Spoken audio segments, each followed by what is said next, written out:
Hi everyone, welcome to my channel. I'm Yahua. Recently, I started living alone and I thought I wanted to share this journey of apartment hunting in Melbourne. I toured 5 apartments in total. I know it doesn't sound like a lot, but I think I started checking the rental market 3 months before I moved out. It was indeed a time-consuming and energy-consuming process. So I was looking for either a studio or a 1-bedroom with a parking space. I would prefer 1-bedroom because I feel like a studio might be a bit too small, and because I really enjoy cooking at home. I don't really like the fact that my bedroom might smell like food whenever I cook, so I didn't really consider a studio. For 1 bedroom, my budget was under 450 Australian dollars per week, and there are a few points that I consider. Firstly, the location. I don't think I really enjoy living in the CBD, and I don't think I can afford it, so I will consider all the inner suburbs, as long as the public transport is convenient. And one small tip here, I always use Google Maps to check the location of the property before any inspection, not just to see how long the commute time would be, but also to check like what's nearby the building and to guess the facing of the property, which brings me to my next criteria. I want an apartment with a good facing and natural lighting.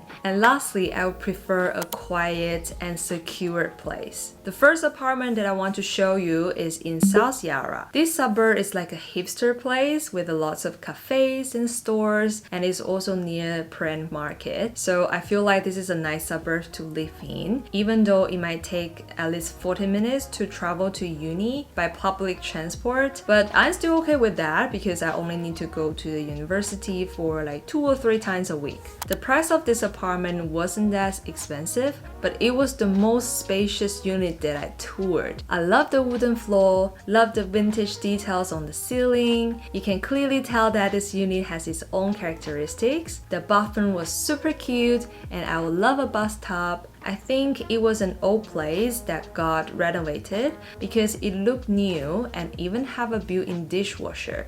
The bedroom was spacious as well, and is connected to the front yard where you have a little garden. But I was a bit concerned about the noise since this unit is located on the ground floor and is right next to the main street. But the back of the apartment was like another world. When I was walking out from the back door, I was surprised to see a little Alice in Wonderland kind of garden. I can even imagine myself sipping tea and writing my thesis there. But I also found something interesting. There was a shared laundry with 2 washing machines running at a time. So the laundry was actually for everyone living in the entire apartment. I asked the agent if it's possible to install my own washing machine in the unit. He said, "Unfortunately, the building doesn't have pipes that allows you to do so." I was like, okay, why can't I have a private laundry when I'm paying $420 per week? So despite how cute the apartment is,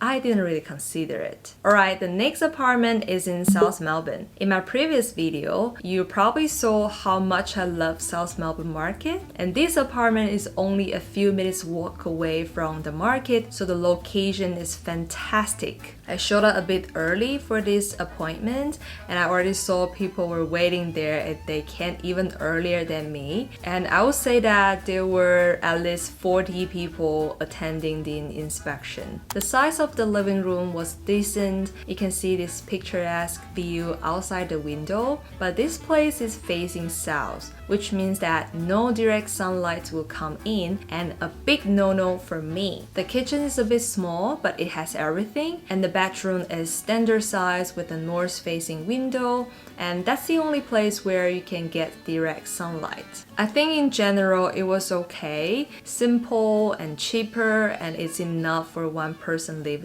But the main issue is that I'm not sure if that place is secure or not because I didn't see any kind of security gate. So anyone, literally anyone, can come up to your place and knock on your door. That's why I didn't feel safe because I'm gonna live by myself, so I didn't consider that place. The next apartment is in Carlton North. I really like Carlton. It's close to uni. It has all the parks and cute cafes, and they also have Lygon Street with all the Italian food stores. Anyway, for the apartment, it was so nice to see that the living room was soaked in sunlight. sunlight. The open kitchen is spacious, the windows are directly facing north, and that place even has a balcony. This is like a dream place for me and my plants. The bedroom is big enough to fit my double bed, and it even has a walk-in closet. At a moment, I was like, this is the one, and I'm going to apply it. However, I took a closer look before I left, and I noticed something weird. So this place doesn't have an AC, but it has heaters installed in the living room and the bedroom. So consider how warm it can be during the winter that you probably don't need to turn on the heater, but I can't imagine how hot it will be during the summer. So I didn't end up applying for that place. At this point of the inspection, I was a bit tired because I have traveled to different suburbs and still didn't see anything that I like. But I still have hope because I found this cute looking place that is near uni. This apartment is at Parkville, which is the suburb that Melbourne Uni located in. And there's not much special about the suburbs, but it's full of parks and it's also near to the hipster place, Brunswick. That apartment is inside a heritage mansion and it looks very classic and elegant, and I don't often see this kind of property in Melbourne. Somehow, I even felt like I was walking in a small town somewhere in Europe, and it was also very secure as well because I had to walk through at least 2 different gates. So when I did the inspection, the current tenants were still living in there so that I didn't get footage inside the house. But I did find some pictures online that is close to what I saw at that place. It pretty much looks the same as the pictures,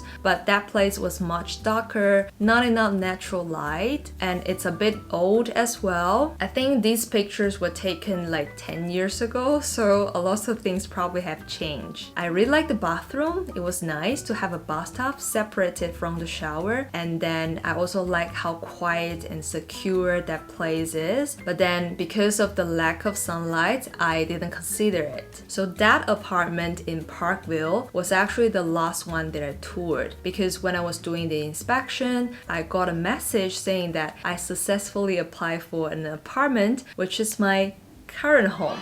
So this apartment is actually the first one that I inspected. I really like this place after I check it in person, but I just can't believe the fact that the first apartment that I inspected could be the one. So I actually waited for another 3 days to tour other apartments and then make the decision to apply here. This place is slightly more expensive than the other 4 that I toured, but it ticks all the boxes. Obviously, I just moved in not long ago, so I'm still in a phase where this place and I are still getting to know each other, and my application process was very smooth as well. The time that I did the inspection, there were around 10 people show up. Not a crazy amount, but still a little bit competitive. What I did was just to follow all the requirements and prepare the documents, fill in all the forms and submit, and that's it. I know I'm extremely lucky and very privileged to find a place like this, but in order to afford this lifestyle, it also means that I still need to work hard to pay my bills. But so far, I am super grateful and content that I found this place. So that's all for today. I hope today's video can be helpful and give you some ideas how the rental market looks like in Melbourne. If you have any questions, feel free to leave in the comments below, and I will see you in the next one. Bye!